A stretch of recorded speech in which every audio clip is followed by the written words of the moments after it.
Coming from an area where we've been before in the BC interior, we were used to seeing cows graze through snow.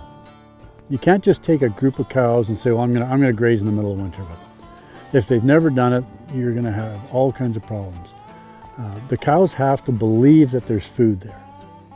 This year's not bad, the snow's not deep, so they can easily see. It's a much more simple thing for these cows to get onto it. But if you were to turn them out with the snow covering the grass, most cows would probably just stand by the gate and wait for you to come back and feed them.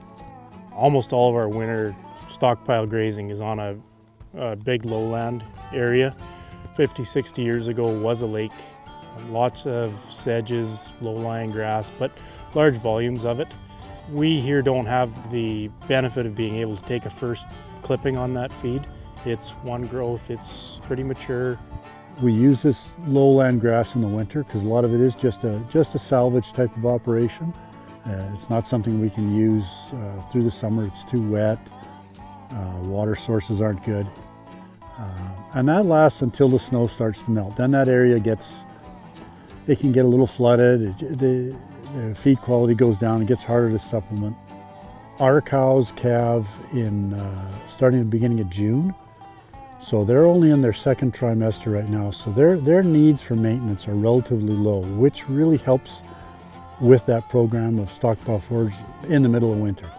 We've made it part of our management plan or how we do things here to graze every day we possibly can. And part of that is planning out how you're going to use your grass throughout the whole year. Certainly you have to plan this year for next year's spring grass. I mean, and you have to write it down. You have to have written plans so you can double check. It's so easy to look in September or October and say, wow, we've got all this grass over here and we're running short of grass elsewhere, we'll just head over there. Well, then you realize you've taken away April's grass next year.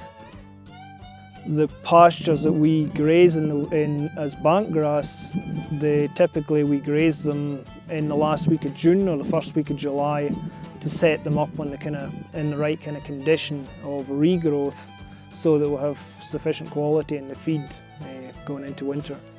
My 80 acres that the cows are calving in right now has 2 end strips and 4 down the middle, and there's about 30 posts in a half mile. So I know that each post of distance is 1 day of a month. So we've got 6 weeks or more from when we start calving till when we're ready to go to pasture and brand and do all those things. And each time they're staying on clean ground moving through it. Whether it's a snowstorm, rainy, wet, muddy, or dry, they keep clean ground. They can walk behind them to get grass. These cattle don't have a back fence, but having said that, there's 6 different cells that they're in, and they're only in one cell at a time. As we eat say a 10-acre cell off, they don't go back to that. It gets total regrowth. But the cell that they're in might have 4 different moves in it of 4 days long. To do that, we can feed hay behind us on where they've already grazed, and if it's a snowy day or a rainy day, we can roll some straw bales out there. Keeps them clean where they're at, but it also gives our previous grazing a chance to regrow. We had to learn quite a bit about the grass.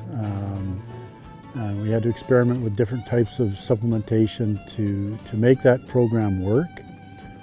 So we've been at that for about 14 years now, off and on. Not every winter have we tried.